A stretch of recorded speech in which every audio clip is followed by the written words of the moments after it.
কেটে গেল দুটো মাস। দীর্ঘ দগ্ধ সময়ের ভেতর দিয়ে হেঁটে এসেছে সবাই। আরিয়ান এখন অনেকটাই সুস্থ। হাসপাতালের ঘর, যেখানে দিনের পর দিন শুধুই নিস্তব্ধতা, করুণার গন্ধ আর অনিশ্চয়তার ছায়া ভর করেছিল, আজ সেই ঘরকে বিদায় জানাবে সে। হাসপাতালে করিডোরে ভোরের আলো ঢুকে পড়েছে। নার্সরা ব্যস্ত, চিকিৎসকেরা কিছু চূড়ান্ত চেক আপে ব্যস্ত, কিন্তু আজ যেন একটা ভিন্ন উষ্ণতা আছে বাতাসে, যেন হাসপাতালের দেয়ালও অনুভব করছে কারণ মৃত্যুর পথ থেকে ফিরে আসার ছন্দ। আজ আরিয়ানকে নিতে এসেছেন তার মা মৌসেন, বাবা আফতাব চৌধুরী এবং তার বোন রোজা। মৌসেন পরেছেন হালকা গোলাপি শাড়ি, চোখের নিচে ক্লান্তির ছাপ, চোখ কিন্তু ছোটে একটা শান্ত হাসে। এই 2 মাস মা হয়ে কত রাত নির্ঘুম কেটেছে, কত প্রার্থনা, কত ভয় নিয়ে তার, সব যেন আজ একটুখানি আশার ছায়ায় শান্ত হয়েছে। আফতাব চৌধুরীর পাশে দাঁড়িয়ে গম্ভীর মুখে হাসপাতালের ফর্মালিটিস শেষ করছেন। তার হৃদয়ের গোপন অনুভবগুলো চোখে ফুটে ওঠে না, কিন্তু কাগজে কলমে স্বাক্ষরের সময় যেন হাত খানিকটা কেঁপে উঠেছিল।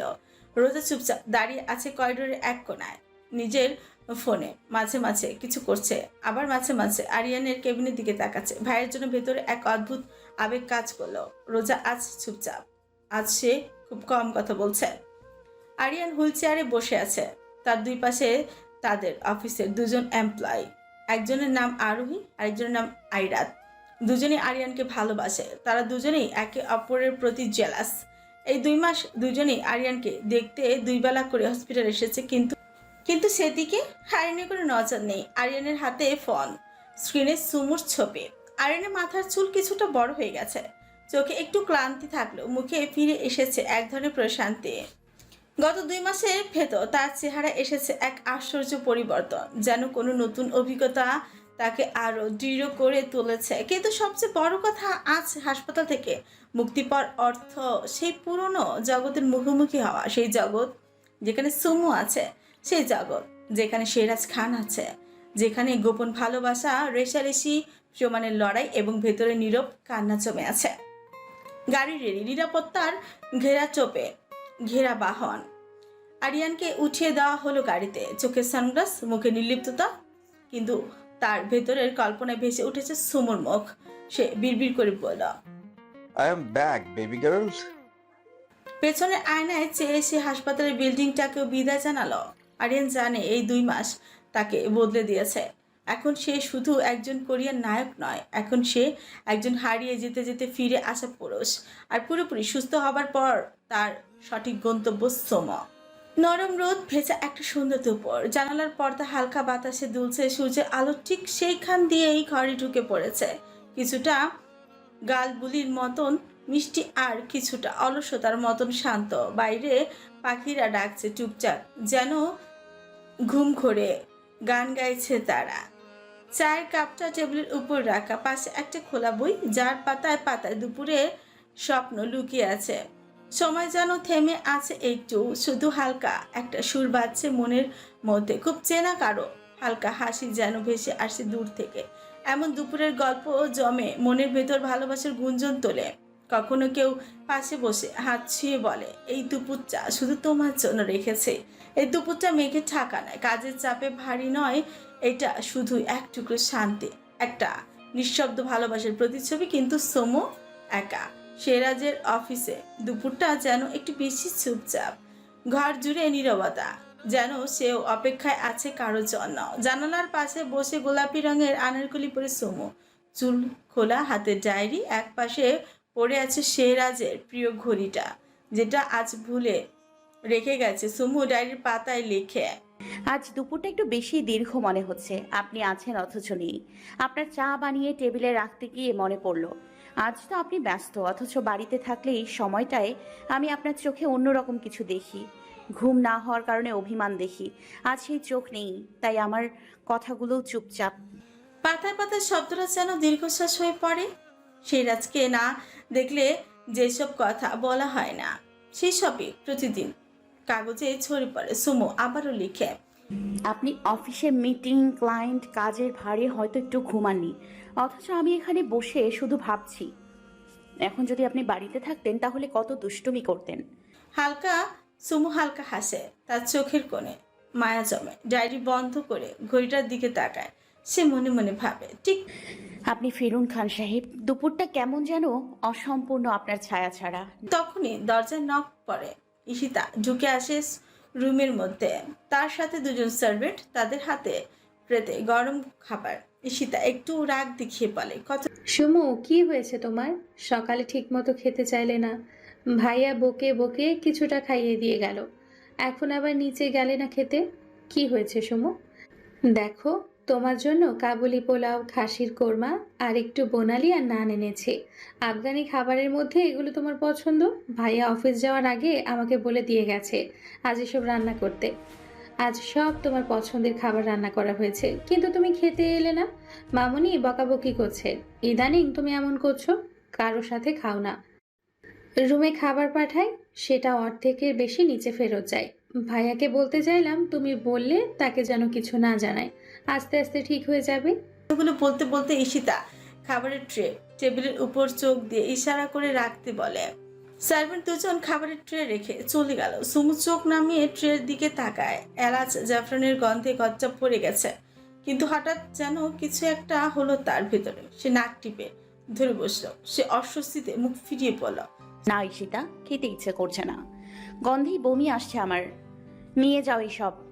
বমি আসছে মানে? তুমি কি অসুস্থ সুমু? ভাইয়া জানে?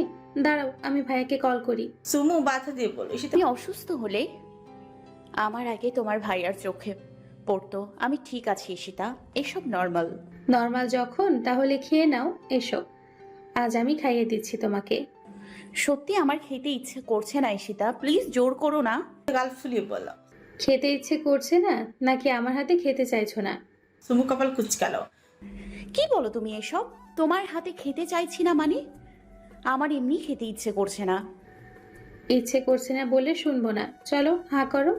সুমু তবু খেতে চাইল না। ঈশিতা জোর করে এক লোকমা তুলে দেয় সুমুর মুখে। মুহূর্তেই মধ্যেই সুমুর মুখ বিকৃত হয়ে যায়। সে মুখে হাত দিয়ে উঠে দাঁড়ায়। সুমু, কি হয়েছে তোমার? দৌড়ে ওয়াশরুমে চলে যায় সুমু। ঈশিতা হতবাক হয়ে পড়ে তাকে এক মুহূর্ত, তারপর ট্রেটা নামিয়ে রেখে ছুটে যায় পেছনে।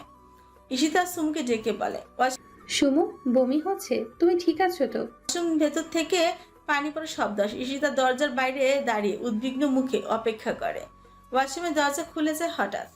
সুমু টাওয়াল দিয়ে মুখ মুছতে মুছতে ধীরে ধীরে বেরিয়ে আসে। মুখটা কেমন ফ্যাকাশে, চোখে জল জমে আছে। ঈশিতা তাড়াতাড়ি এগিয়ে আসে। দুশ্চিন্তায় গলা কাঁপে তার। তুমি ঠিক আছো তো সুমু?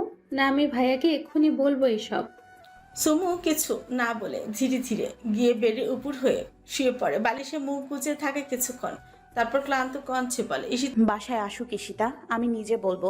এখন কল করো না, সে কাজে ব্যস্ত আছে। কিন্তু সমু, তোমার থেকে বড় তার জীবনে কিচ্ছু নেই। এসব পরে জানতে পারলে ভাইয়া রেগে যাবে। রাখবে না, আমি বুঝিয়ে বলবো, প্লিজ এখন কিছু বলো না। আচ্ছা ঠিক আছে, কিন্তু তুমি অসুস্থ এটা আগে বলনি কেন? কি হয়েছে তোমার? জানি না কি হচ্ছে, কিছুদিন ধরে খুব মাথা ঘোরাচ্ছে, খাবারের গন্ধ পেলেই বমি আসে, আজকাল কিছু খেতে মন চায় না। ঈশিতার চোখ কপালে। ধীরে ধীরে বেডের পাশে বসে পড়ে সে। ঈশিতা সন্দেহভাজন দৃষ্টিতে তাকায় সুমুর দিকে।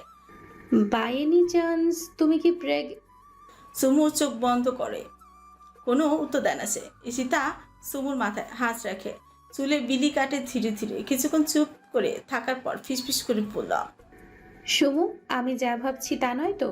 তুমি কি সত্যি তার আগে সুমু ধাপ্পাস করে উঠে বসে। চোখ দুটো বিস্ময় গোল হয়ে যায়। কাপা কাপা কঞ্চে বলে, 2 মাস পিরিয়ড বন্ধ। আমি ভেবেছিলাম হয়তো স্ট্রেচ হয়েছে, এসব আমার মাঝে মাঝে হয়, কিন্তু এই মাথা ঘোরা, বমি ভাব, খাবারের গন্ধ, অস্বস্তি। কথা শেষ করতে না করতে ঈশিতার চোখে খুশিতে চিকচিক করে উঠে। ছোট লুকানো হাসি জমে ওঠে একরাশ উচ্ছ্বাস। তুমি সিরিয়াসলি প্রেগনেন্ট সমু? ও মাই গড, কি খুশির খবর! সুমু কিছু বলতে পারে না। তার চোখে মুখে তখনও অবিশ্বাস আর একরাশ বিস্ময়। তার এক হাত বুকের উপর যেন হৃদস্পন্দন অনুভব করছে, আর এক হাতে সে আপনাতেই পেটে ছুঁয়ে থাকে আলতো করে। ঈশিতার চোখে খুশির ঝিলিক।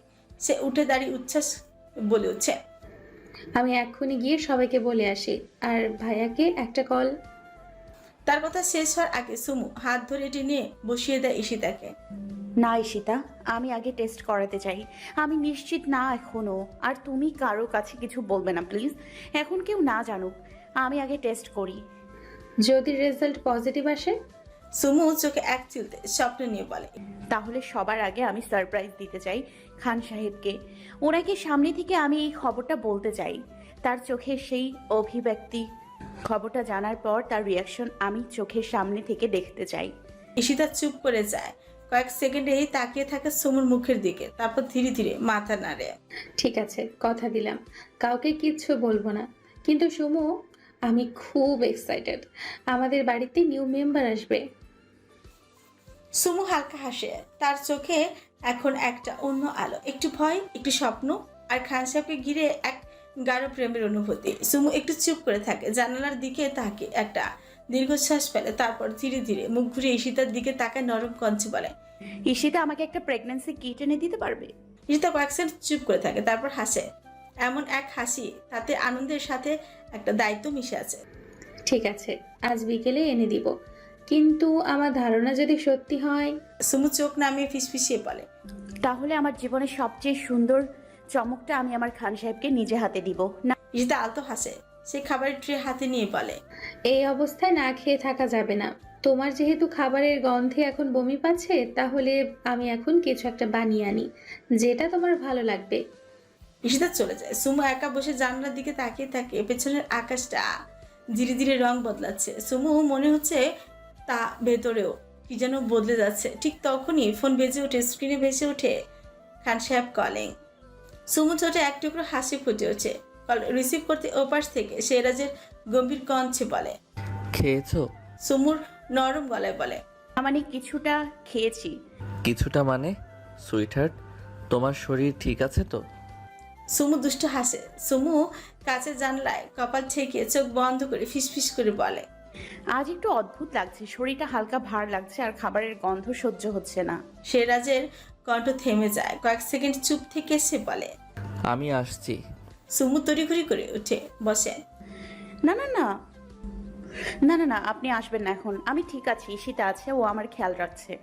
সেরাজের কণ্ঠ এবার একটু নরম হয়ে আসে। কিছু হলে তুমি লুকাবে না তো সুইটহার্ট? আমাকে জানাবে তো? সুমুর চোখে জল এসে পড়ে, হাত দিয়ে চোখ মুছে সে বলে, কথা দিচ্ছি কিচ্ছু লুকাবো না। খান ওকে, তাহলে এখন রাখি সোনা, পরে কল করব। সাহেব শুনুন। বলো। সুমু দুষ্ট হাসি দিয়ে গান ধরল, বন্ধু অফিস যাওয়ার কালে গো একটা কোল বালিশ দেয়া গেছে কোলে, সেই কোল বালিশ লইয়া বুকে দ্বিগুণ আগুন জ্বলে। সেরাজ হেসে ফেল। সুমু ছুঁচ কামড়ে হাসছে। সেরাজ হাসি থামিয়ে বলল, এই সুইটহার্ট, তোমাকে অনেক খুশি খুশি লাগছে। আমি কাজে বিজি ছিলাম, তাই ফুটেজের দিকে নজর দেওয়ার সময় পাইনি। কি হয়েছে বলো তো? তেমন কিছু না, এমনি ভালো লাগছে। আরেকটা গান শোনাই? ওকে, শোনাও। সুমু দুষ্ট এসে আবারও গান ধরল, ওরে মনা যৌবনটা বৃথা গেল, চাইয়া দেখলি না রে, মাখন তোলা রসের গোল্লা খাইয়া দেখলি না, আমার কাছে আইলে তোর ঠাকা হবে না। হঠাৎই সেরাজ একদম গম্ভীর হয়ে যায়, তারপর খুব ধীরে গলা নামিয়ে বলে, তোমার মুখে এই লাইন শুনে আমার মাথায় শুধু একটা কথাই ঘুরছে। সুমু কৌতূহল নিয়ে বলে, কি কথা? সেরাজ গম্ভীর গলায় বলে, যৌবন বৃথা গেল কিভাবে? বউ আমার পাগল হয়ে গেছে নাকি? আজ ভোরেও তো। সুমুর শরীর গরম হয়ে এলো, সে লজ্জা একটু রাখতে খেয়ে বলল। খান সাহেব সিরাজ থামে না, সে আবার বলে, তোমার শরীরের প্রতিটা লোমের গোড়ায় আমার ব্যাড টাচ আছে, প্রতিটা কাঁপুনিতে, প্রতিটি ভারী নিঃশ্বাসে আমার উপস্থিত সচল হয়। তোমার দেহের প্রতিটি ভাঁজ বলে দিতে পারবে তুমি গার্লস হার্টথ্রব, শেহরাজ খানের পার্সোনাল প্রপার্টি। সুমু জানালার কাছে কপাল ছেঁকে চোখ বন্ধ করে ফিসফিসিয়ে বলল। আপনি এমন করে বলবেন না। সিরাজ এবার হেসে ফেলল। তুমি উস্কানিমূলক গান গেয়েছো, আমি শুধু তার উত্তর দিলাম। তুমি যদি চাও আজ রাতে আরও একবার ডিপলি ব্যাড টাচ করি। সুমু লজ্জায় গলা নামিয়ে বলে, আমি জাস্ট কিছু ফানি গান শোনালাম আপনাকে, এগুলো আমাদের বিটের গান। আর আপনি? সিরাজ ফিসফিস করে বলে, আর আমি তো তোমার শরীরের প্রতিটা গল্প পড়তে চাওয়া পাঠক। একবার শুরু করলে থামা যাবে না। সুমু এবার শুধু চুপ করে থাকে, তার ছোটে এক চিলতে লজ্জার হাসি। সিরাজের নিঃশ্বাস ভারী হয়, সে কিছুটা আবেগ জড়িয়ে বলে, তোমার ভেতরে একদিন কিছু একটা তৈরি হবে, আমার 4টা ছোট্ট প্রতিচ্ছবি তোমার গর্ভে ঘুমাবে। সংখ্যাটা আরও বেশিও হতে পারে। সেদিন তারা হবে আমার আর তোমার ভালোবাসার চিহ্ন। তোমার মতোই সৌন্দর্য আর আমার মতো আগুন ভরা রাগ নিয়ে আসবে ওরা। আমার 4টা ছোটোখাটো ভার্সন, ছোট ছোট আফগানি আগুনে রাগী মিনি খানের দল। মুখ ভেঙে বলে, হ্যাঁ, আসছে আমার পাওয়ারফুল জামাই। একসাথে এতগুলো বেবি দেবেন উনি আমার মধ্যে। একবার সিক্রেট টিম বানাতে চাইছেন, মানে বেবি না, যেন ওভারে ওভারে উইকেট। সিরাজ গম্ভীর গলায় বলল, don't under estimate my DNA baby. তুমি মুরগির মতো বাচ্চা দিবা। মুরগি ডিম থেকে দেয়, আর তুমি তোমার গর্ভ থেকে ডিরেক্ট দিবা। একবারে ঝামেলা শেষ। বারবার তোমাকে কষ্ট করে প্রসব যন্ত্রণা সহ্য করতে হবে না। তারপর বাকি জীবনটা আমরা চিল করে কাটাবো। আর তুমি তো জানোই আমি ক্রিকেট লাভার। ইভেন আমার বাড়ির সকলে ক্রিকেট লাভার। আমার চ্যাম্পরা হবে পুরো একটা ক্রিকেট টিম। ওরা বড় হলে সবগুলো চ্যাম্পকে আমি একাডেমিতে ভর্তি করে দিব। ওরা সবাই আফগানি ক্রিকেটার হবে। আপনার মাথার কয়টা তার ছিঁড়েছে খান সাহেব? কে উল্টাপাল্টা বলছেন? আমি কি মুরগি যে মুরগির মতো বাচ্চা দিব? আরে দিবে দিবে। তুমি শুধু বেবি দিবা না, তুমি ইতিহাস গড়বা। মুরগি একটা ছোট্ট প্রাণী হয়ে একসাথে এতগুলো বাচ্চা দিতে পারলে তুমি মানুষ হয়ে কেন পারবে না? তুমিও পারবে সুইটহার্ট। আমি আমার প্রাইসলেস ডিএনএ দিয়ে তোমার পাশে আছি। আপনার মাথার কোন অংশে পোকা ধরেছে খান সাহেব? একদিনে ঝাঁকে ঝাঁকে বেবি আসবে। আমি কি ইনকিউবেটর? তুমি ইনকিউবেটর নও, তুমি আমার লাভ মেশিন। আমার হ্যান্ডসাম আর কিউট চ্যাম্পদের মাম্মা। আর তারা সবাই তোমার মতো সুন্দর হবে আর আমার মতো গরম মেজাজি। সুমু মুখ কুচকাল, কিন্তু তার গাল লাল হয়ে যায়। চোখের কোণে লুকানো হাসি, কিন্তু সে সেটা চেপে রাখে। তাহলে বেবি আপনি পেটে ধরবেন, আমি পারবো না। তুমি পারবে সুইটহার্ট। একটা ছোট্ট তুমি, একটা ছোট্ট আমি। তারা তোমার গলা ধরে বলবে, মাম্মা পাপা কই? পাপাকে বলো চকলেট নিয়ে আসতে। আপনি জানেন খান সাহেব, আপনি অনেক ভালো বাবা হবেন। আর তুমি একজন ভালো মাম্মা হবে, বেস্ট মাম্মা। সুমু আলতো হাসলো। সিরাজ আবারও বলল, জানো, যখন তোমায় দেখি মনে হয় এই একটা জীবনও বুঝি কম পড়ে যাবে তোমায় ভালোবাসতে। সুমুর মুখে হাসি আস্তে আস্তে নিভে যায়। সে কণ্ঠে আবেগ জড়িয়ে বলে, এসব কথা শুনলে আমি খুব দুর্বল হয়ে যাই। দুর্বল না সুইটহার্ট, তুমি তখন সবচেয়ে শক্ত হয়ে ওঠো, কারণ তখন তুমি আমার ভিতরটা দেখতে পাও। সুমু কাপা কাপা গলায় বলে, এত ভালোবাসা কি সত্যি আমার প্রাপ্য ছিল? সিরাজ আস্তে করে বলে, শুধু প্রাপ্য না, তুমি আমার সমস্ত ভালোবাসার কেন্দ্র। তুমি শুধু প্রেমিকা নও, তুমি আমার আশ্রয়, তুমি আমার ঘর। তোমার কোলে মাথা রাখলে মনে হয় যুদ্ধ শেষে শান্তি পেয়েছি। দরজা নক পড়লো। সুমু সিরাজকে বাই বল, ঈশিতাকে ভেতরে আসতে বলল। ঈশিতা ঘরে আসতে সুমু বলল, ইস্যু বেবি, তুমি অলওয়েজ পারমিশন কেন নাও বলো তো? হাজবেন্ড ওয়াইফের বেডরুমে পারমিশন নিয়ে ঢুকতে হয়। কিন্তু এখন তো আমার তোমার কারো হাজবেন্ডই বাসাতে নেই। তাই ঠিক। চলো পরে কথা বলবে, আগে খেয়ে নাও। সুমু চুপচাপ বেডের উপর বসলো। ঈশিতা খাবার নিয়ে খাইয়ে দিল সুমুকে। তারপর ব্যাগ থেকে কিছু একটা বের করে সুমুর হাতে দেয়। একটা ছোট্ট প্যাকেট। সুমু তাকিয়ে বলে, ইস্যু এটা? ঈশিতা নিচু গলায় বলে, টেস্ট করে ফেলো সমু, অনেকগুলো সাইন মিলে যাচ্ছে। সুমু ফিসফিস করে বলল। তুমি এটা আনলে কোথা থেকে? ঈশিতা হেসে বলে, একজন সার্ভেন্টকে দিয়ে আনিয়েছি চুপে চুপে, কেউ জানে না। সুমুর গলার স্বর কাঁপে। সে কিটটার দিকে তাকিয়ে থাকে অনেকক্ষণ। চোখের সামনে ভাসে সিরাজের মুখ, তার কথা। তুমি শুধু প্রেমিকা নও, তুমি আমার আশ্রয়, তুমি আমার ঘর। সুমু ধীরে ধীরে উঠে দাঁড়ায়। হাতে সেই ছোট্ট কিটটা যেন এক রহস্যে মোড়া ভবিষ্যতের চাপে। ঈশিতা কিছু বলতে যাবে, সুমু ইশারা করে থামিয়ে দেয়। সুমু বলে, আমি এক্ষুনি আসছি।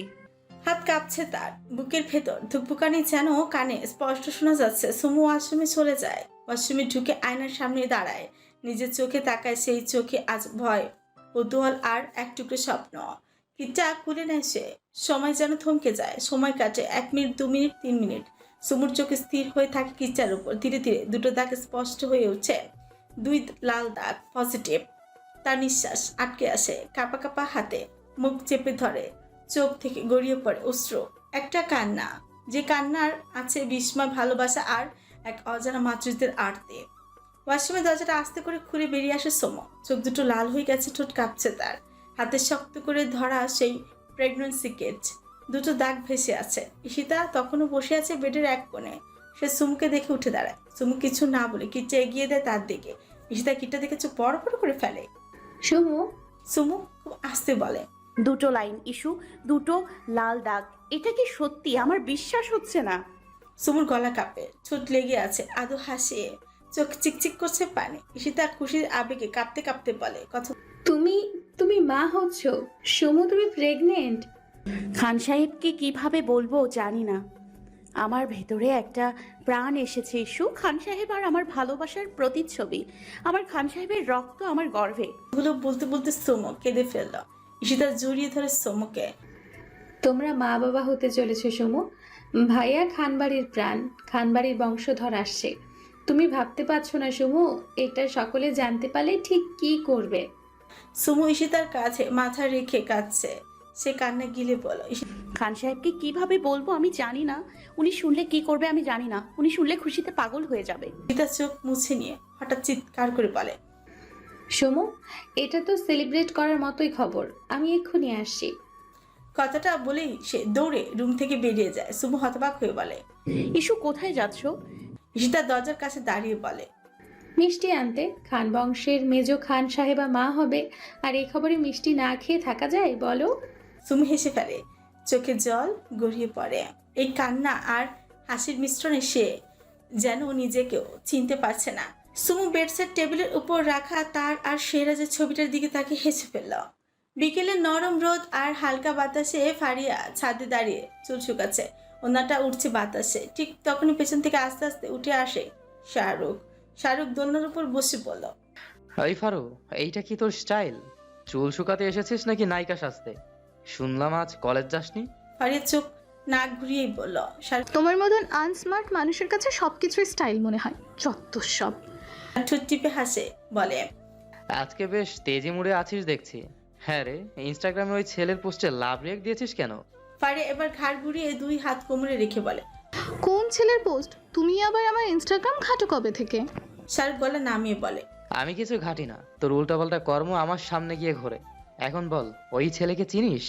ফারিয়া ঠোঁট পাকায়, হ্যাঁ চিনি। আর তাতে তোমার সমস্যা কি? আর এ সময় আমাদের বাড়িতে কি করো? আজকাল একটু বেশি আসছো আমাদের বাড়িতে।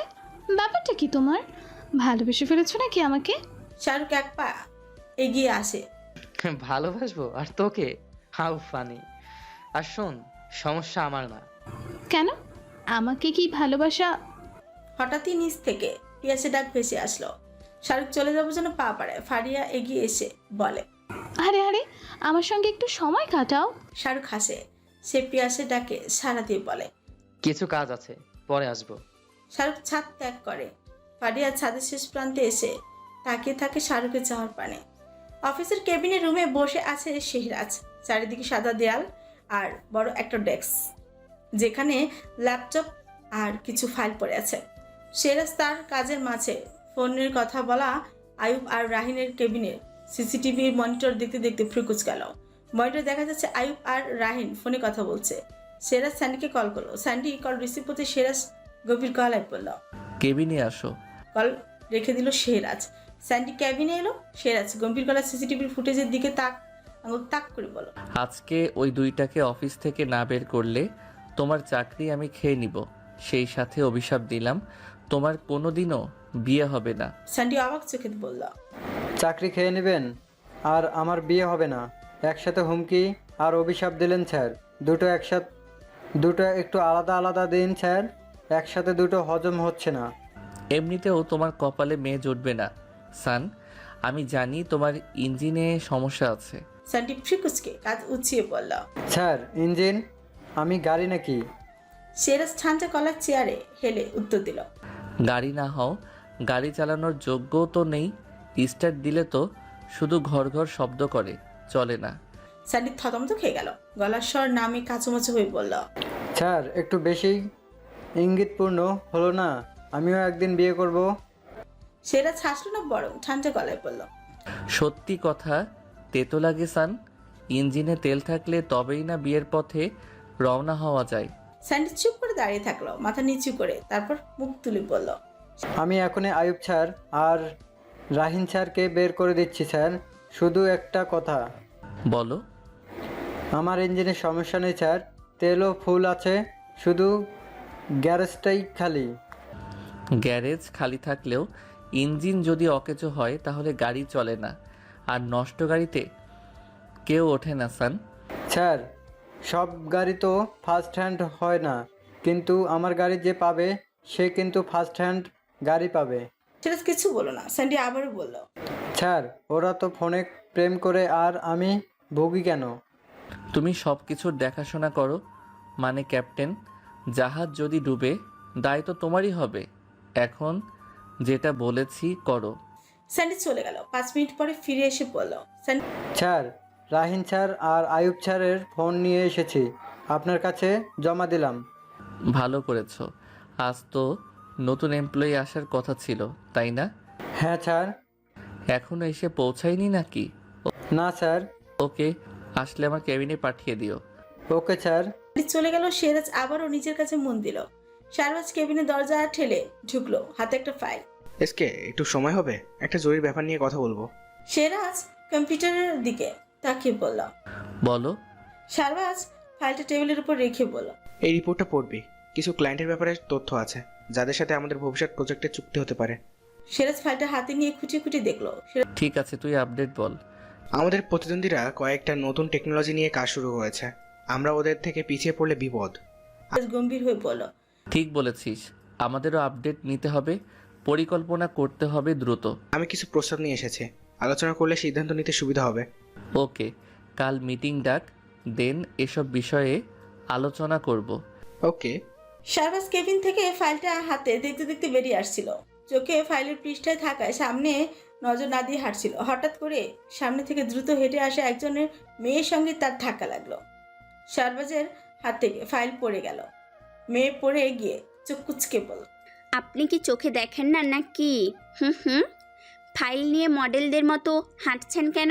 শাহবাজ রেগে বলল, আমি না হয় চোখে দেখি না, আপনি কেন দেখেননি? আপনি কি উড়ে উড়ে হেঁটেছিলেন? একটু ব্রেক নেই আপনার হাঁটার মধ্যে? মেয়ে উঠে দাঁড়িয়ে 2 হাত কোমরে বেঁধে পড়ল। ব্রেক তো আমার ভালোই ছিল, আপনার গাড়িটাই বেপরোয়া ছিল। শাহবাজ হাসতে হাসতে বলল, গাড়ি না ম্যাডাম, আমি মানুষ। আর আপনি তো মনে হচ্ছে হরবরিয়া এক্সপ্রেস। আমার নাম ইনায়া, এক্সপ্রেস নয়। আর আপনি মনে হয় অফিসে হিরো সাজতে এসেছেন। ভাব দেখো, মনে হচ্ছে হিরো। আমি হিরো না, এক অফিসের বড় ভাই। আর হিরো যদি হই তাহলে আপনার কি? দিনটা তো সুন্দর ছিল, কোথা থেকে যে এই মেয়ে উড়ে আসলো কে জানে। অহংকারের লেভেল তো গগনচুম্বী। আপনার সাথে তর্ক করাটাই আমার জীবনের সবচেয়ে বড় ভুল। ভুলগুলোই তো সুন্দর গল্প বানায় ইনায়া এক্সপ্রেস। আমাকে আর একবার এক্সপ্রেস বললে আপনার খবর করে ছাড়বো আমি। শাহবাজ চ্যালেঞ্জিং ভঙ্গিতে বলল, আগে নিজে ব্রেক কন্ট্রোল করতে শিখুন, তারপর হুমকি দেন। আর আমি না হয় ফাইল দেখতে দেখতে হাঁটছিলাম, কিন্তু আপনি কি অন্ধ? নিশ্চয়ই অন্ধ, কারণ অন্ধ না হলে তো দেখার কথা যে সামনে মানুষ আসছে। মেয়ে রেগে গিয়ে বলল, মানুষ? আপনি? মনে হয়নি। আর আপনি কি? শ্বাস দেখে তো মনে হচ্ছে শোতে এসেছেন। শোতে আসিনি, তবে আপনার মতো গরুর সামনে দিয়ে হাঁটা যে বিপজ্জনক সেটা বুঝে গেছি। শাহবাজ ঠোঁট পাকিয়ে বলল, আপনি মেয়ে তো ঠিক, কিন্তু ভদ্রতা বলতে কিছু জানেন না। ভদ্রতা আপনি শেখাবেন? যে মানুষ ধাক্কা মেরে সরি না বলে উল্টো ঝগড়া করে, তার থেকে পাঠা অনেক বেশি ভদ্র। আর আপনি আসছেন আমাকে অভদ্র বলতে? আমাকে গরু বললেন, পাঠা বললেন, চিড়িয়াখানা খুঁজছিলেন নাকি? না, চিড়িয়াখানা খুলি নেই, কিন্তু যদি খুলি আপনাকে প্রথমে বন্দি করব বোকা প্রাণী সেকশনে। শাহবাজ দাঁত চেপে বলল, আপনার মুখে শব্দগুলোকে সার্জারি করে থামানো উচিত। আর আপনার অভদ্রতা রিমুভ করার জন্য অপারেশনের দরকার। ভারী অভদ্র তো আপনি। কোন ডিপার্টমেন্টের আপনি? নিউ। আর আপনি কি বুড়ো, মানে ওল্ড? শাহবাজ সরু চোখে বলল, কথা বলার স্টাইলটা ঠিক করুন। আমি আপনার বসের বড় ভাই। বসের বড় ভাই হয়েও কোনো ভদ্রতা নেই আপনার মধ্যে। আপনি খুব ভদ্রতা জানেন, রাস্তায় মেয়েদের মতো ব্যবহার, এখানে কেউ রাস্তার মেয়েদের মতো আচরণ করলে আমি ছেড়ে কথা বলি না, দেখে নেব আপনাকে। মেয়ে এক ধাপ পা এগিয়ে বলল। কি বললেন আপনি? আমার ব্যবহার রাস্তার মেয়েদের মতো? অসভ্য লোক একটা। আর আপনি হুমকি দিচ্ছেন কাকে শুনি? হুম হুম, আমি সস্তা ভয় পাই না, আমিও আপনাকে দেখে নিব। শারবাজ সে চোখে আগুন নিয়ে বলল। ঠিক আছে মিস, এই অপমানের জন্য আপনি আফসোস করবেন। অফিসের ভেতরেই বুঝিয়ে দেব কে কি করতে পারে। আফসোস তো আপনি করবেন যখন বুঝবেন ভুল মানুষের সঙ্গে ঝামেলা করেছেন। আপনার এই অসভ্য মুখ বন্ধ করতে আমার বেশি দিন টাইম লাগবে না। শারবাজ চলে যাবার জন্য পা বাড়ল। মেয়ে মুখ ফিঙিয়ে পড়ল। গাম্বাট একটা, হেট ইউ। কথাগুলো বলে মেয়েটা সেরাজের কেবিনের দিকে পা বাড়ল। শারবাজ শুনতে পেল কথাগুলো। সে পেছন ঘুরে তাকিয়ে বলল। এই কাটপিস। মেয়েটা ঘুরে দাঁড়িয়ে ছাছালো কণ্ঠে বলল। এই গাম্বাট, চল দূর হাট। তখন থেকে ভাট বকছিস, এই গাম্বাট করে দে বললাট। কেন রেডি মাগ ঝাড়ছিস? রেগিং করে পার পাবি না রে তুই, হোস না যতই খাচ্চার। বাদর মুখো তেদর ছেলে, দেখলে জলে গাড়ি। এই হেট ইউ, এই গাম্বাট।